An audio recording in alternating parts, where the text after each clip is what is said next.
Hello everyone, welcome to my channel, and today I have a unique video which is really more about is it worth living in New York City? Because I get this question so many times, especially when I do have my YouTube videos on my real estate journey, which you can see over here. And that is specifically on why did I choose to buy a place in New York City? Even though I'm from New York, but I could have chose to go to Long Island or upstate New York or not even in New York City at all and go a different country or state.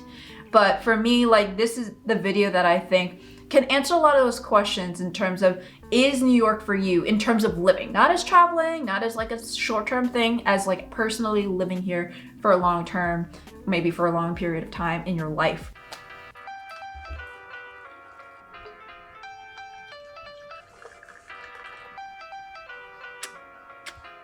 First thing I want to go into the question is, first you need to evaluate your own reasoning why you're thinking about New York City and why you're not thinking about New York City, because you need to kind of do a cost benefit analysis in terms of, okay, if I'm thinking about New York because it's cool and it's what all of the Sex and the City and Friends is showing. It's not like that. That's what I actually really don't like about media, but everyone wants to use these TV shows as an escape from their life, so it makes sense. They do that for all the other areas of the world too, in those shows and movies, but the reality is you need to think about why you like New York City if you were thinking about it to begin with. If you're thinking about the city life, you have it. But then a lot of people who come here, they get disappointed because they didn't see all of this. And this is what I'm going to be going into. I think the type of person that would do well in New York City is someone who is, number one, a city dweller. And number two, maybe someone who is willing to give up a few things to make up for maybe a few other decisions that they need to make, and I'll go into that. So the first one is your industry. So I have a friend who left New York City. She's actually based in New York. She was born and raised for over 18 years. And then after that, for college, she had to go to California. If you want to see that, I actually interviewed Michelle Lamb in my podcast, and she moved from New York to LA because of her industry, and this is the entertainment industry. And you might go what? I thought New York City has the entertainment industry. It depends on the type of industry you're going for. For her, it was film. For a lot of the industry here could be more focused on journalism and journalism, music, comedy. There's a lot of other things that just isn't film. That it's just not film here. So that is where you would be going there. Maybe the gas or oil industry, Texas. Why would you be in New York? So maybe some relevant ones could be fashion or fashion, culinary, business, finance, but just not the film industry, maybe not the gas industry, maybe not agriculture. Actually, no, definitely not agriculture, but that's the kind of industry I'm talking about. The other one I have is, I feel everyone knows this, but they don't know to what extent, is lack of outdoor activities. So let me elaborate more on that, because I personally think there's a lot of outdoor activities. You just need to go travel. So let's give you an example. I'll use the LA and New York City example. For LA, you actually get to commute. You can take a car, you can go drive around, go to wherever. You can go to the beach, mountains, desert, almost every terrain you can think about for LA. But New York City, think about it, the size of LA and the size of New York. I'm gonna put them side by side right here to show you literally the size of the cities.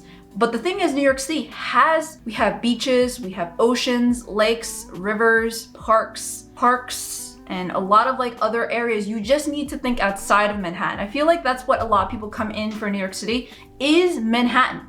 But you need to go outside of Manhattan. Think about all the other boroughs. There's Staten Island, which actually doesn't even feel like you're in New York City in some situations. I've been there before. I was whoa. And then there's also Queens and Brooklyn. And then Bronx, I feel is more city-like because it's closer to Manhattan. But just don't look at Manhattan if you really want the non-city culture. But even so, New York City, Manhattan has their own charm in terms of what you can do outdoors. A lot of people think it's just shopping and shows. In terms of shows, I'm talking about comedy shows or maybe a Broadway show. And then you also have restaurants. But There's a lot more to it. My favorites are actually the parks. So Central Park is one.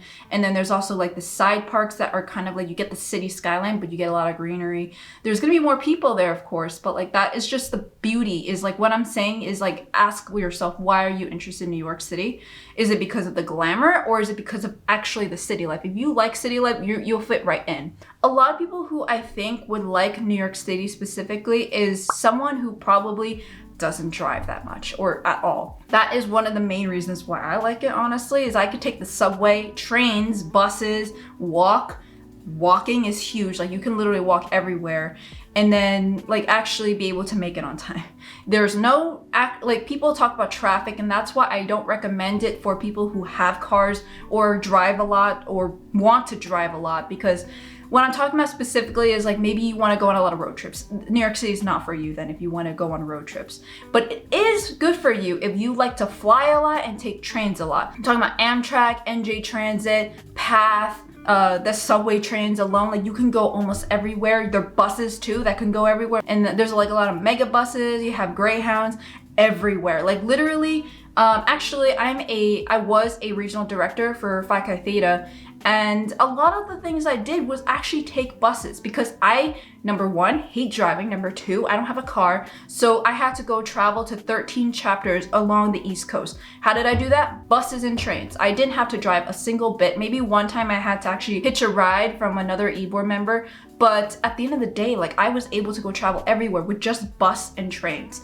So if you like to drive though, it probably would make sense not to be in New York City. You could live in New York City, but just keep in mind, you'll probably be looking at the other boroughs like Staten Island, Brooklyn, and Queens, because they have places to drive, a lot of places to park.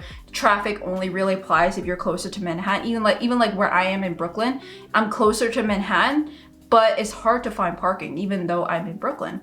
And so that's like something you need to keep in mind. So another thing is that this is, I feel, a lot of people overlook is the childhood. So here's an example. Addison actually lived in a 2-bedroom apartment. He has 3 siblings and 2 parents that he lived with, 1 bathroom. So this 2-bedroom apartment, his parents took 1 bedroom. He had 4 kids. Like, where do you sleep 4 kids in a 2-bedroom apartment? So they ended up having 2 kids in the living room, 2 kids in the bedroom. Bunk beds, basically. And he was the only boy, so they can't necessarily just give him the whole room and have 3 girls in 1 room. So he literally bunked with a girl the entire time. And I start to talk to a lot of people who live in New York City. They do the same thing. They like bunk with their brothers, their sisters. It's a normal day of life. That is one thing about their childhood, if that's something that you can't live behind. Another one could be like, let's say for example, you want to go to join the swim team. You're not necessarily going to have the experience that I had when I was in Long Island, where I literally had a swim pool in my school. For them, they have to commute to one or borrow one from another school. Like soccer practice, you know, like being a soccer mom. Then you also have like football fields. Like where the hell do you get a football field in New York City? Like I don't even know where there is one. So that's the kind of childhood you're gonna need to think about. And this is gonna apply to all cities, not just New York City, but you probably want your child to be able to not worry about being street smart all the time and like being paranoid about like, oh my God, like what's happening out here. New York City is something that you still need to worry about, even if you go far, far, far out. So the benefit is your child is not going to be sheltered, but your child definitely will have to have a different lifestyle than what all the other kids you see on like these TVs and movies. They're just going to have a different lifestyle. It's just something that is like, if you watch TV, they get their own rooms, but that's because they're rich. They're aspirational.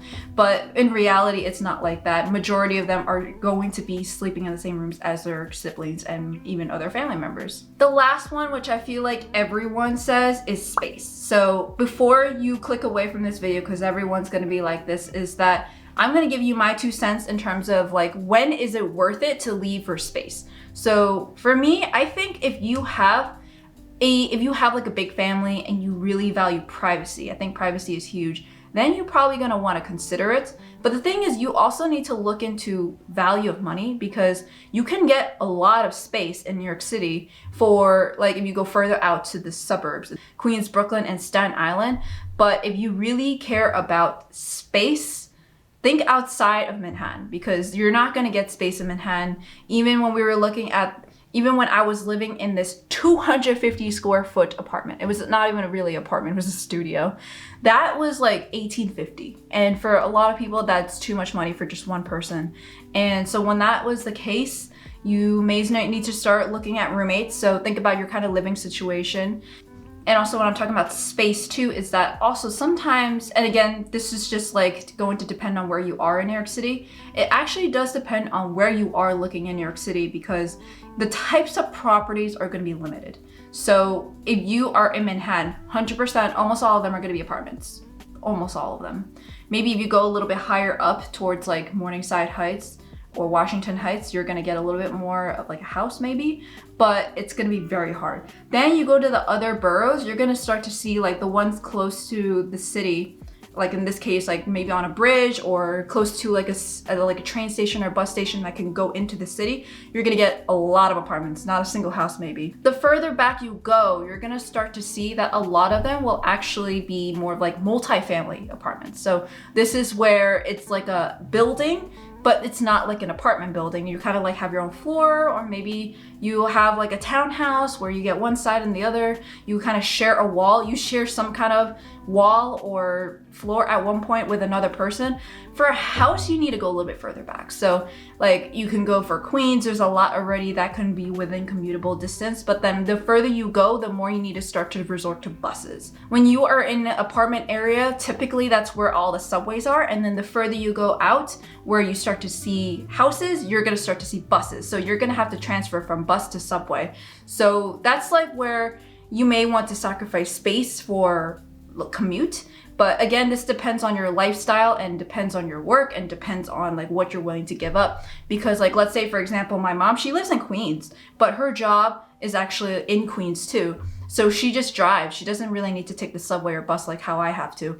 But for me, if I wanted to, if I was in her situation, I'd probably need to take the bus. But again, it depends on like how far away it is. If like I have to commute to Manhattan all the time, then you may need to start upgrading to the Long Island Railroad. And then that will be a lot shorter, but you do have to pay a little bit more. So it really depends on your value of money and space and then distance, because I think that's like the main issue most people have when it comes to finding a place in New York is space, like commutable distance and money. So think about that when you're looking into New York. It can work for everyone, in my opinion, in terms of space, money, and distance, but you just need to find an area where it works for you, because a lot of people might go like, oh, this area is like not that pretty, or this building is pretty old, or maybe it's just doesn't have the amenities you want. But just think about those three parameters. I think that's usually like what you need, and after that's like what you want. So that's why I think a lot of people who go to cities, and I'm not talking about New York City specifically now, they need to kind of think about what you need, because there's always gonna be something to give. You have limited space, so you can't have everything you want in one place. So if you really wanted everything in your place, you're gonna need money because when you get money, you can start to buy a place and then do whatever you want with it, even like add some amenities and whatnot. So what Addison and I ended up doing was we tried to figure out a neighborhood that made sense financially, commute-wise, and then also space, because the place that we have right now works for the situation we currently have and also the situation we want. So all the things that we mentioned before in terms of like consulting is really big in New York, so that works for perfectly fine for us. Tech works here, so if we do want to leave consulting, that works for us too. The lack of outdoor activities, we honestly don't do that many. We like the New York City outdoor activities, and we can always take a bus and train to those outdoor activities like I mentioned before. And we personally like to see New York City as our backyard because we can walk around, like literally. I've taken my cats on a stroller to go to the ocean, to the waterfront in Brooklyn. Like, you can't really do that in any other city probably. You probably need to actually drive or take an Uber or whatever. And then there's also like the childhood. We're open to that. We actually chose this particular layout of a condo because of the fact that we can have kids in another room, and then we're bunking them up, but we're not gonna go like 4 kids like Addison's parents did. And also like we're willing to live with everything that we just said. If all of this works for you, then you should be looking into it. But I would say though, I 100% recommend you to visit as an actual resident first, not as a traveler. So what I would do is like sublet for a few months, or maybe do an internship or a part-time job or something like that here in New York City, and then see how you feel before you actually make the full move. If you're willing to go the full move, just know all of these things before you go in. But a lot of what I'm saying here today is specifically for if you're here for the long haul rather than the short term, because a lot of people in New York, they actually do come here for the short term before they go out to the suburbs or maybe to somewhere else. So that's all I have for this video. I think it's like very specific to, is New York for you? And that way you can try to see if you want to make the investment to move out here or to take the time to do it. And maybe if you're just curious, because like, you know, like I said, all those TV shows and movies, they only show you the fantasy. They don't truly show you the realities, but this is the reality. And what I'm really interested about New York City, what I love about New York City is the diversity and the ability to meet people. So there's so many people here, and I kind of like that. I mean, with COVID, probably not, but when it comes to meeting people, there's so many different people from all walks of life that I can meet people here. So if you are in New York City, COVID's over, let's do something. So comment down below if you're interested. Hopefully by the time that you are interested in doing this, or maybe that you are looking at this, that you're actually gonna be looking at like, okay, maybe let's hit up with someone, grab some coffee, grab some tea, grab some boba tea, whatever you want. We can just do something like that. So thank you guys so much, and see you guys next time. Bye.